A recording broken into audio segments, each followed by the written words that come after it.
Twongere tubashimire tubasuhuze inshuti bakunze bayobokamana.com na yobokamana TV. Tubibutse ko turi mu ntangiriro z'umwaka, turacyari mu bunani, tubifuriza umwaka mushya muhire. Aho uri hose wowe uri kureba iki kiganiro, tugushimire kuko ni wowe utuma dukora ibyo dukora byose, ni mwebwe tubikorera.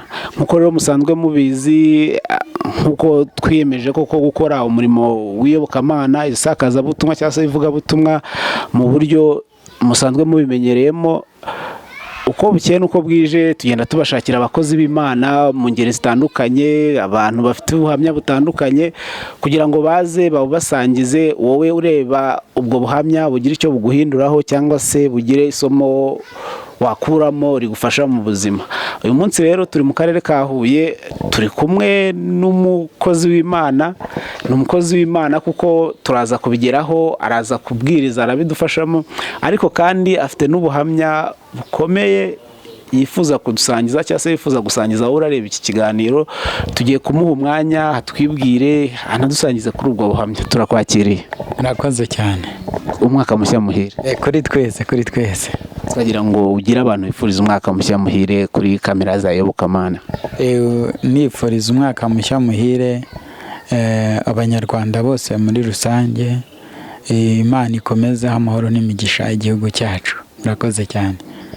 Noneho wibwire abadukurikiye. Murakoze. Nitwa Bigirimana Augstin. Ndi umusore ushima Imana.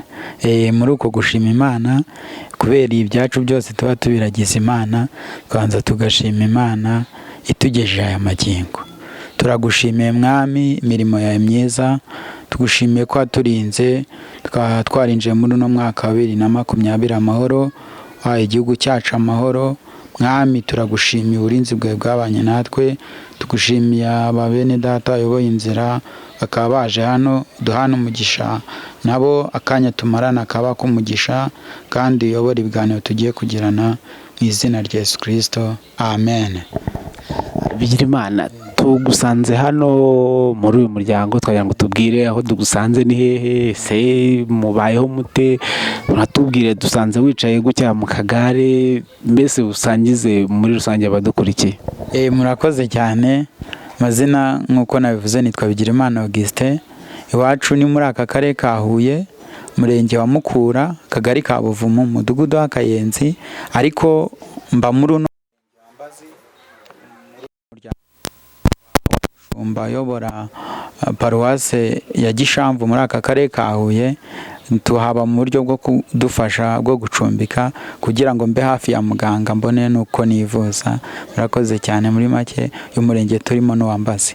Uvuze kwivuza, twagira ngo tubwire uburwayi bwawe n'uburwayi bumeze gute?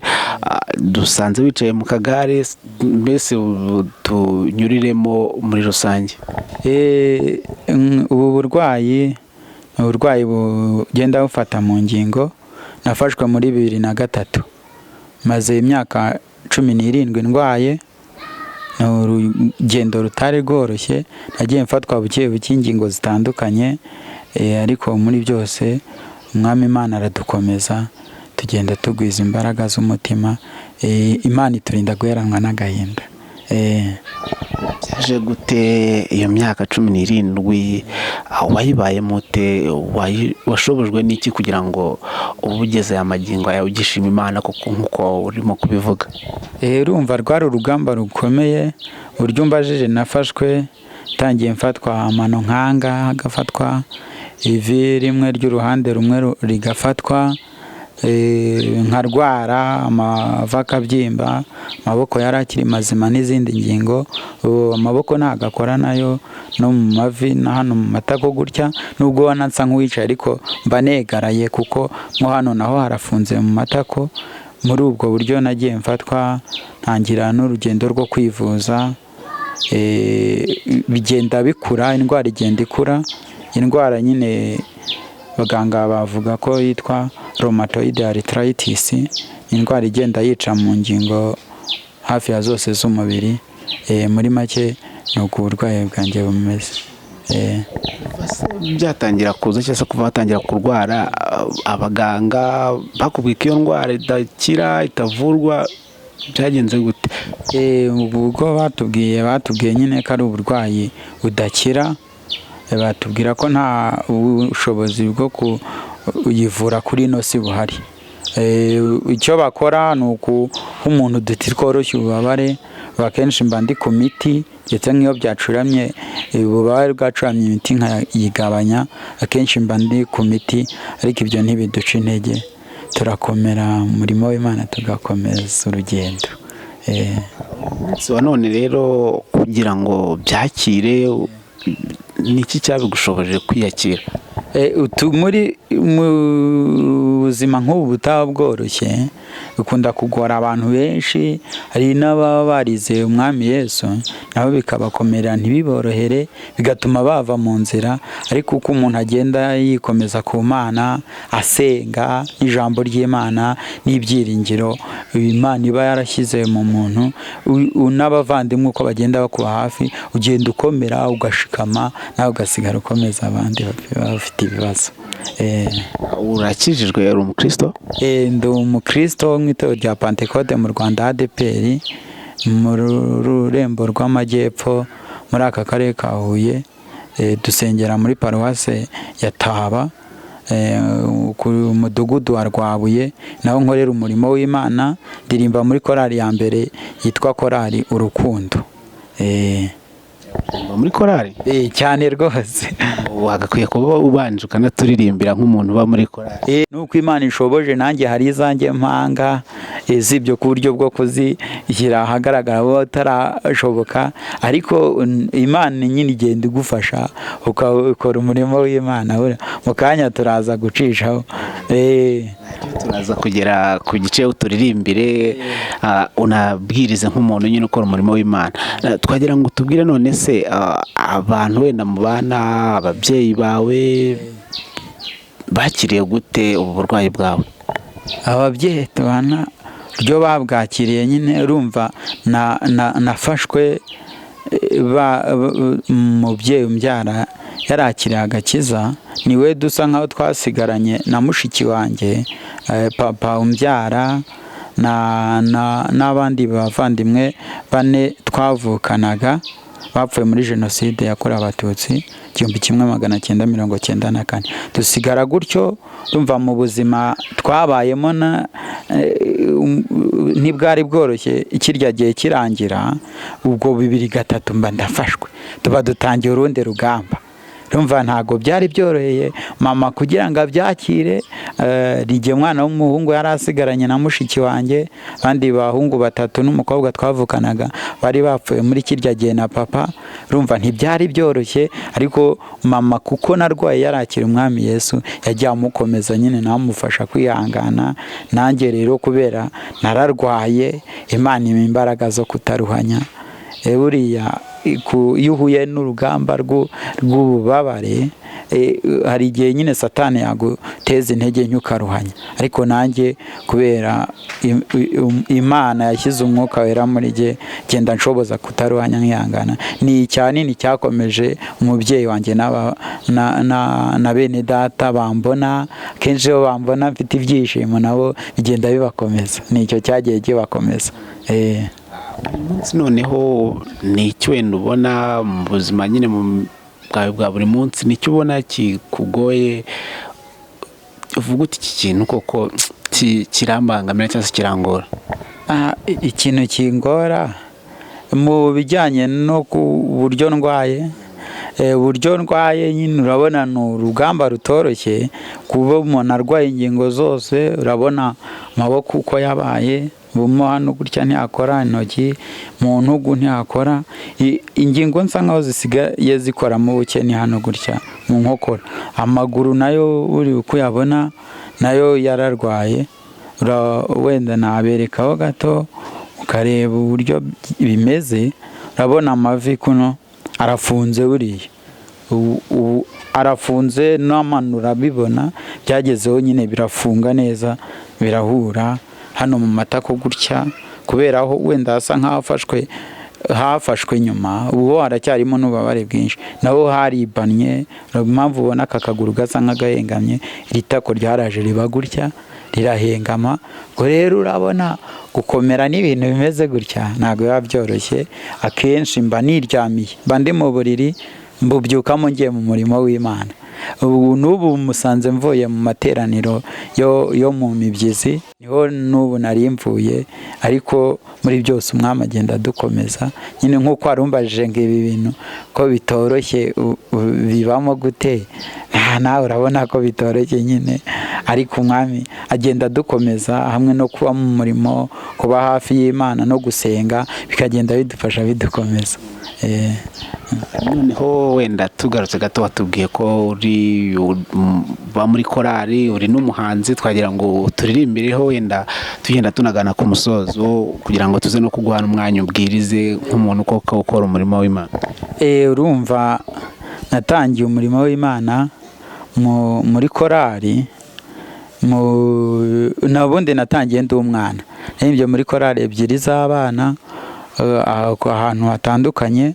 Nyuma noneho kubera nagezeho ndaremba cyane, simbe nkibasha no kujya ku rusengero, namaze imyaka hafi igera muri 5 ntagera mu rusengero. Ariko nyuma Imana iranyunamura, subizamo agatege, mbasha kujya mu nzu y'Imana, mbona ihumure. Urumva n'ubwo buzima butoroshye nari narabuze n'uburyo ngera ikirenge mu cya Kristo ngo mbatizwe. Nyuma nje kubatizwa, Imana ibinkoreye igitangaza, irambwira ngo ndakwaguye ngo unkorere.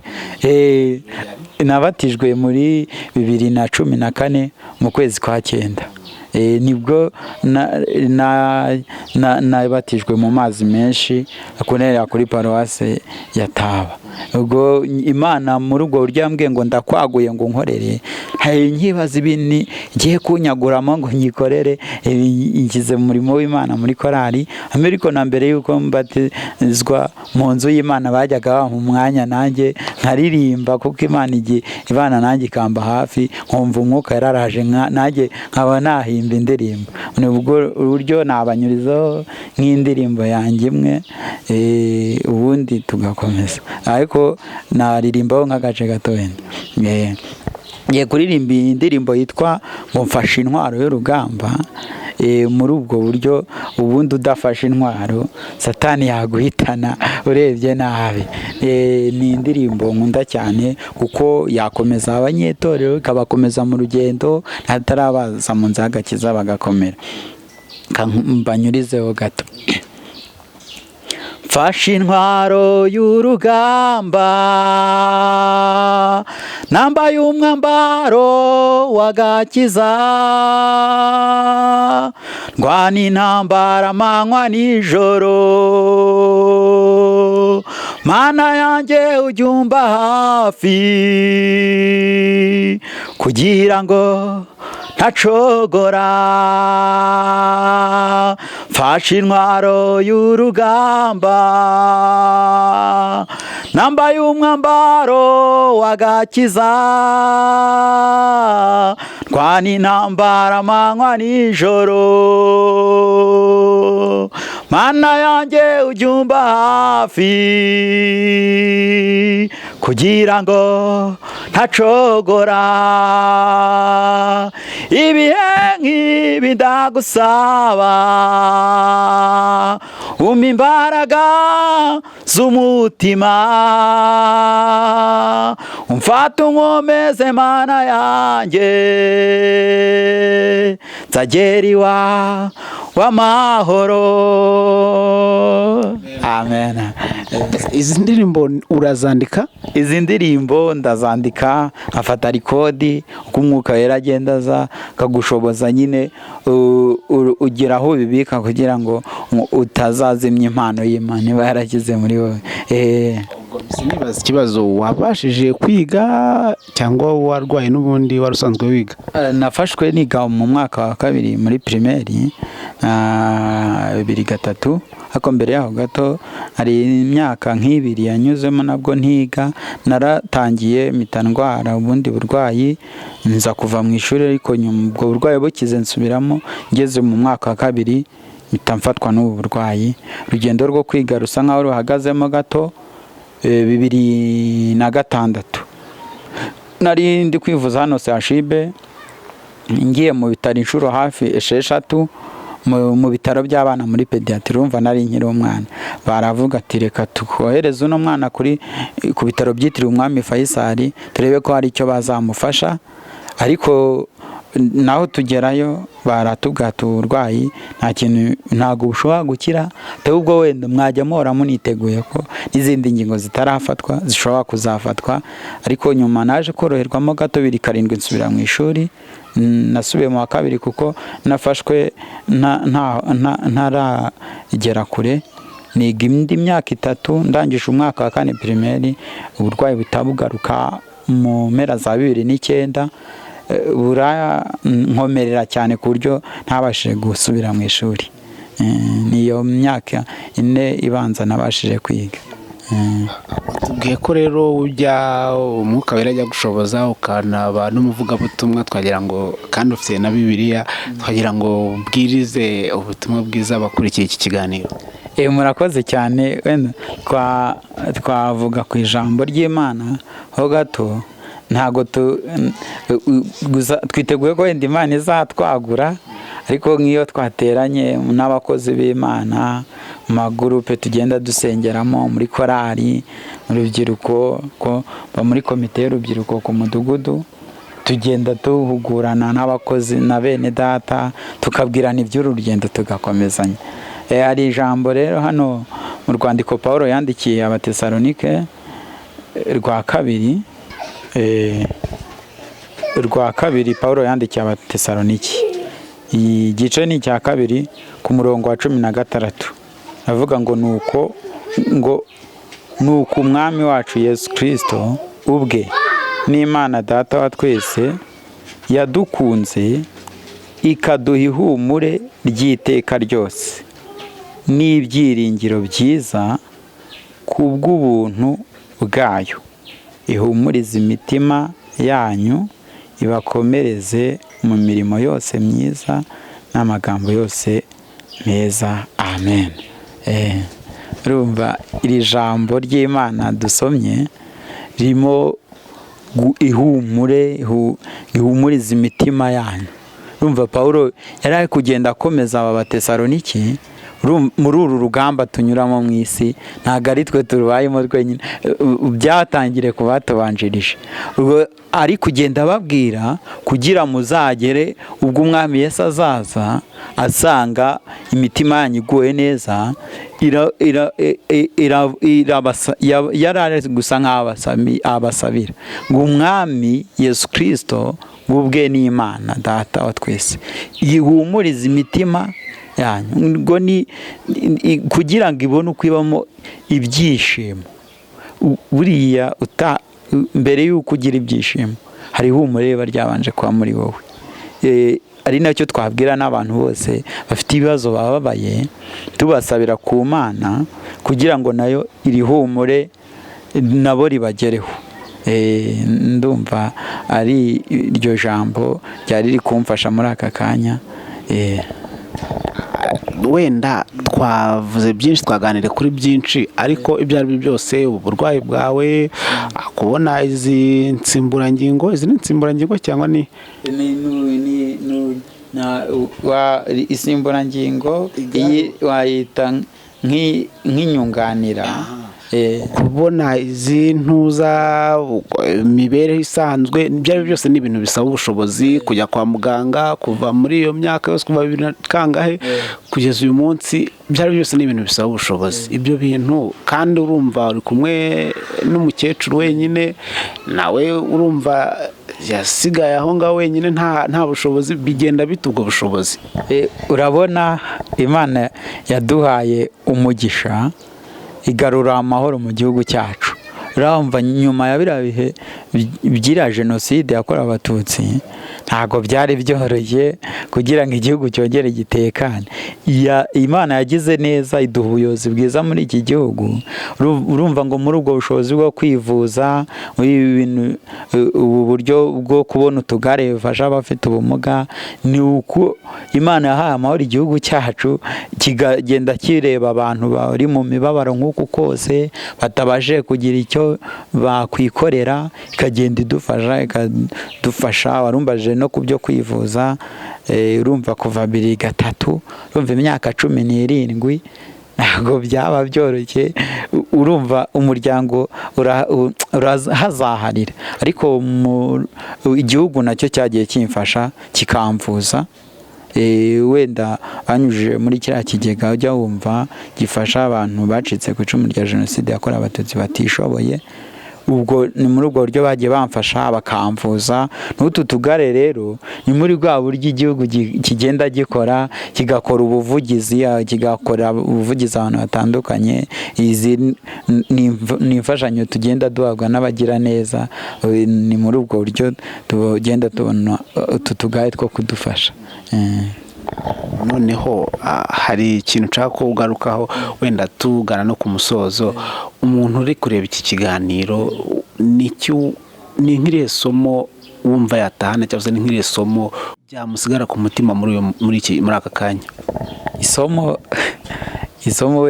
mu buryo abantu bakiramo ibintu mu buryo butandukanye, ariko mu buzima gucika intege ntago ari ibintu byiza. Iyo umuntu yiringiye Yesu Kristo akagenda amukomeza, agenda agufasha akaguhumuriza, ariko wenda n'abantu baba bababaye, urumva kuko ino si ibaho imibabaro myinshi itandukanye. Burya ngo umutima niwo wimenyamo uwawo mubabaro.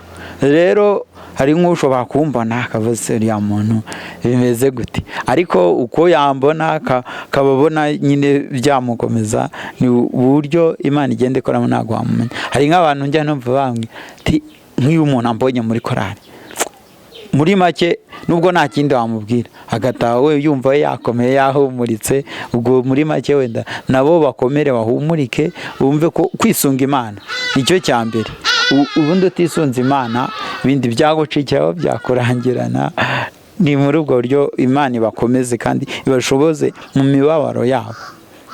Bashaka ukuntu bisunga Imana, niyo igufasha ikakurinda gutambika ngo ujye hirya no hino, kuko muri ino si nta hantu wabonera amahoro utisunze Imana. Kumva ngo abantu ngo bagiye ngo mu bindi bintu bitandukanye, ngo gushaka ngo ubundi buvuzi, kandi nta kintu byakugezaho. Kuvuga ngo umuntu yagiye ngo mu bapfumu ngo ibiki, ngo gushaka ngo izindi, nta zindi mana ziba. Imana yo mu ijuru niyo yonyine ihumuriza umuntu agakomera, agashikama. Urumva kuva nafatwa maze kuba mu bitaro inshuro zigeze hafi muri 18, n'ubu hari igihe byanga nkaremba nkasubira mu bitaro. Ngo byagezeho nkabwira abaganga ati rero mukoresha uburyo bushoboka, ubu buribwe buze nk'aho bugabanuka, nisubire mu murimo w'Imana.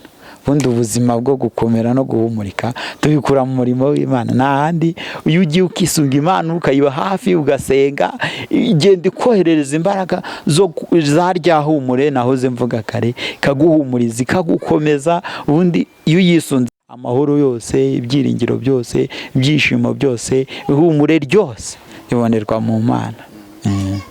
Mbere yuko wenda dusoza dusengera, niki kindi wumva ufite ku mutima ushaka kuvuga kuri kamera?